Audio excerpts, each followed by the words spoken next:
make sure you have your patience when you're working on them, because you know what's not fun? These tiny screws! Welcome to CK4RC. Welcome back to the channel. I'm Chaz, this is CK4RC, and this is the Redcat Ascent32 that I've already done an unboxing and an initial reaction and review video. Now it's time for the follow-up. It's time to mod this thing out a little bit. So, I've got a whole mess of Endura upgrades. There's not a whole mess, actually, I only got 4 of them. But I've got upgrades to slap on this thing, and we're going to see how much better we can make this thing. I'm going to get the 4 corner scales out. We're going to get before weight distribution. We're going to get after weight distribution. I'm going to get the total weight of the stock parts I take off of here compared to the upgrade and heavier parts that I'm going to put on. And then we're going to crawl it, and we're going to see how much this stuff actually affects the performance, because that's always a big question. If you're going to put time and money upgrading a vehicle, we need to see what it actually does.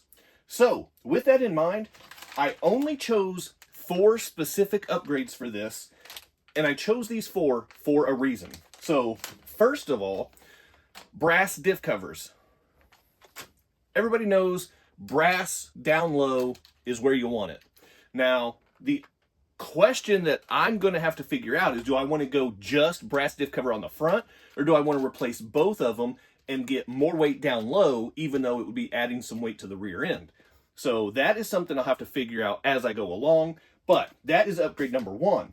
Upgrade number 2 is aluminum high clearance links.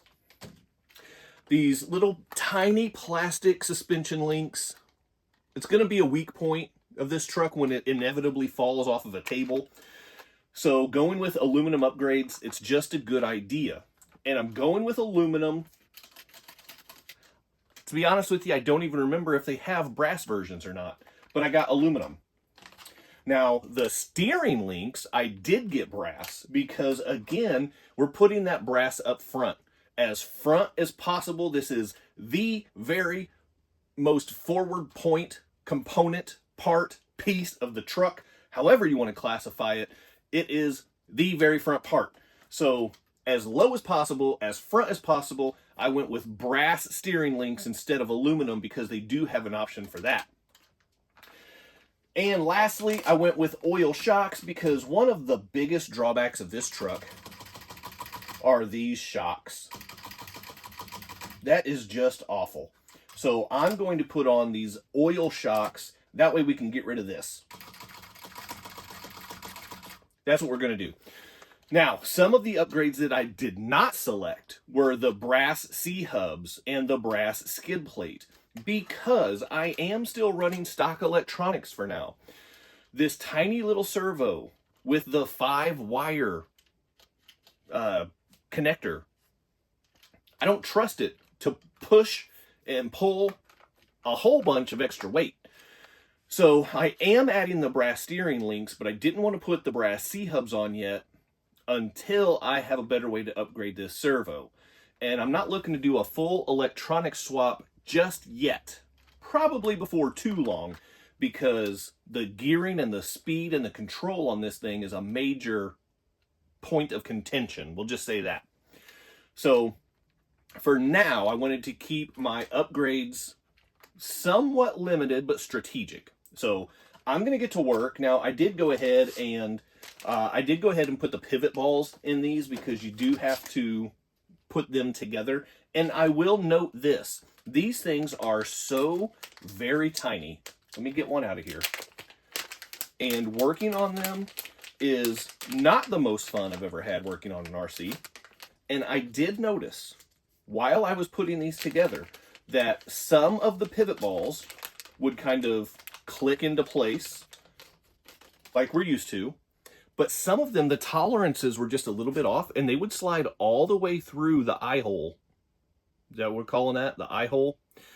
But anyway, so I did have to put the O-rings on both sides just to make sure that the pieces stay in place properly. So just something to be aware of as you get these tiny little parts to do upgrades. A lot of us think that working on SCX24s is difficult because the parts are so small. This is a whole nother world. So just know that going in and prepare yourself for that. But these things have already proven to be so much fun. And I have a feeling that as we get more upgrades, they're just going to get to be more and more capable. So I'm going to stop talking. I'm going to start taking some parts off. But before I even do that, let's get this thing on the 4-corner scale and see how the weight distribution lines up with the box stock setup first. All right, here we go. Let's go ahead and get the app opened up, get the 4-corner scales synced up, and all right, there we go. Let's get this thing thrown on the scales. What are we looking at here? We're looking at 51.49 left to right and 55.45 front to rear. That's actually pretty solid. I did not expect it to be that good out of the box. Well, let's see if we can make it even better. So I would really like to see the weight difference between the stock parts that I'm removing, including the hardware, versus all of the upgrade parts, the heavier parts, the metal parts, the more robust upgrades. So I'm going to go ahead and turn on the scale and let that zero out. And these are all of the stock pieces, including hardware, that I have removed from the truck.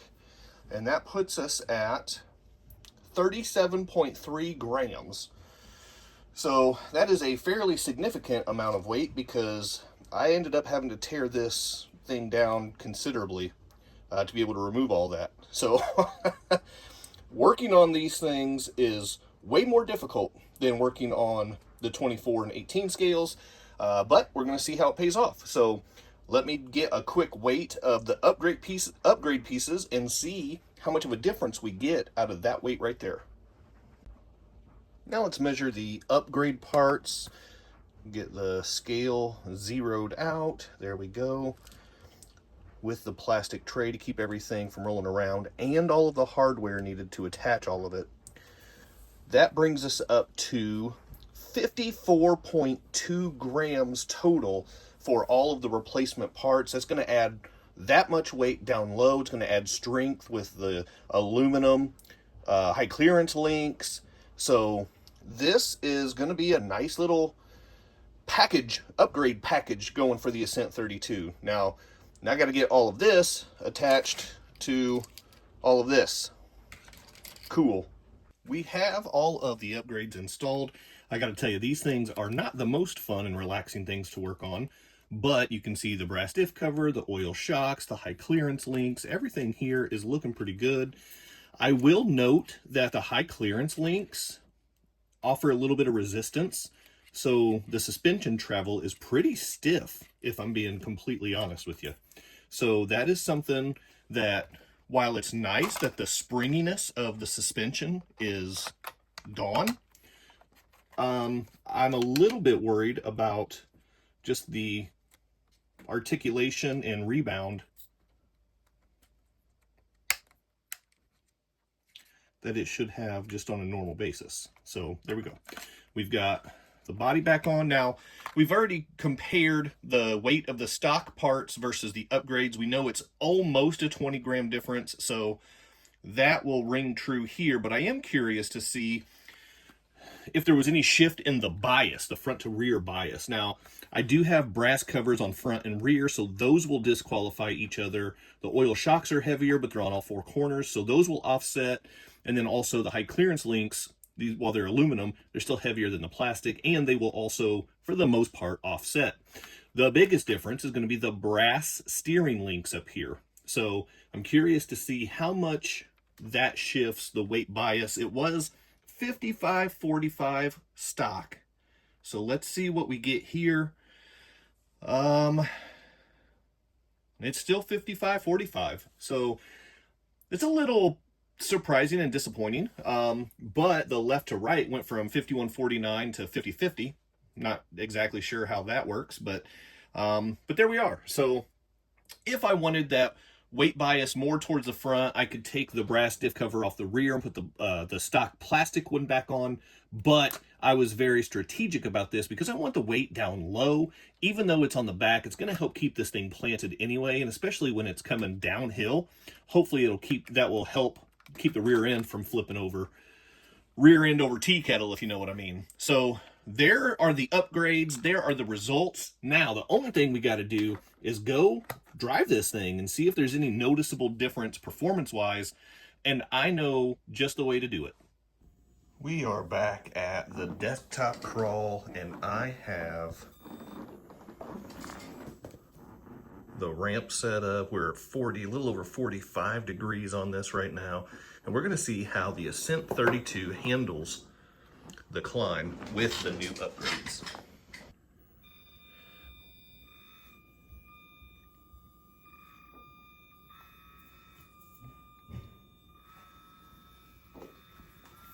Oh, wow, that was pretty good. One more time for good measure. It's not quite as jumpy on the throttle, which is pretty impressive. I like seeing that. We definitely need to check the decline now and see how it stays planted on the way down, or if it stays planted on the way down. Ooh, that did not stay planted. There we go. That was nice and smooth. Just don't stop on the breakover. That's probably the key to remember. Yep, just don't stop. Keep it moving. Okay, so we've got an adjustment to the ramp. Take it up close to 50 degrees and we'll see how we do on this climb.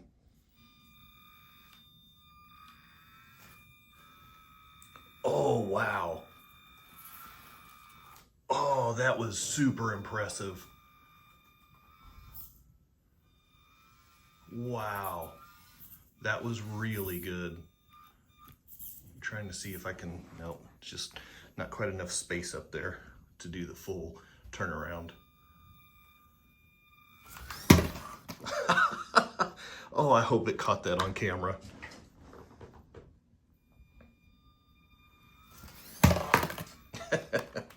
So I need to give it a little bit more throttle to get downhill, but see if we can go just a little steeper. All right, we are close to 53 degrees on it this time, and let's see what the truck's capable of.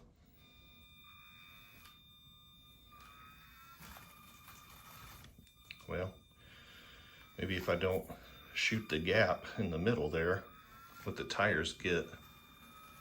Oh, there we go. Oh, it's fighting, but oh my gosh, get up there now, get up there. Oh, I think I can do this. I think I can do this.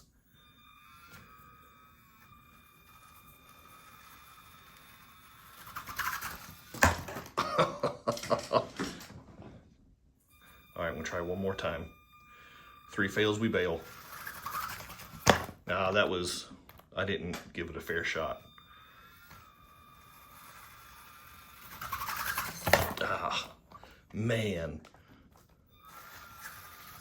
It wants to do it. Oh, it wants to do it. It just can't get the apex right there. These little upgrades surprised the crap out of me. This thing, if I remember the first video, it maxed out right around a 45, 46 degree climbing angle with these mods that I added, these upgrades. That went up about 7 to 8 degrees. It was just more planted, it just had more grip, and it handled a lot better. Also, the weight of these new parts, what was it, like 18 or 19 gram difference? It slowed down the motor and made it crawl a little bit better. So that part was a surprise. I did not expect that. So definitely worth upgrading this guy because, to be perfectly honest, out of the box, I was not super impressed. But with these mods, it's worth it. But make sure you have your patience when you're working on them, because you know what's not fun? These tiny screws! Not a good time. Not relaxing. But if you've got magnets and a work mat and everything that will collect the parts that you inevitably drop because they're so tiny, I mean, it's still fun working on RCs, and then you get to drive it when you're done. So the Ascent32, so much fun. So much fun. If you are looking for a fun nano crawler trail truck thing, the Ascent32 is a good time. So the truck itself and the upgrades, in my opinion, is worth it. But to you, depends on your budget. It depends on your interest. So don't take my word for it. Go with your gut. It's the best thing you can do. If you've made it this far in the video, drop a comment down below. Redcat rocks. That's all. That's easy. Redcat rocks. Hit the quadfecta for me before you go. Like, subscribe, comment, and share. Keep doing RC stuff, and I'll see you next time. Big time thank you to my members and channel partners, and if you would like to join the ranks, click on that join button for exclusive content, never before seen videos, early access to videos, and other exclusive content, pictures, polls, and having an active voice in what comes next on the channel. So appreciate the support. Click on that join button, and thank you so much to the channel members.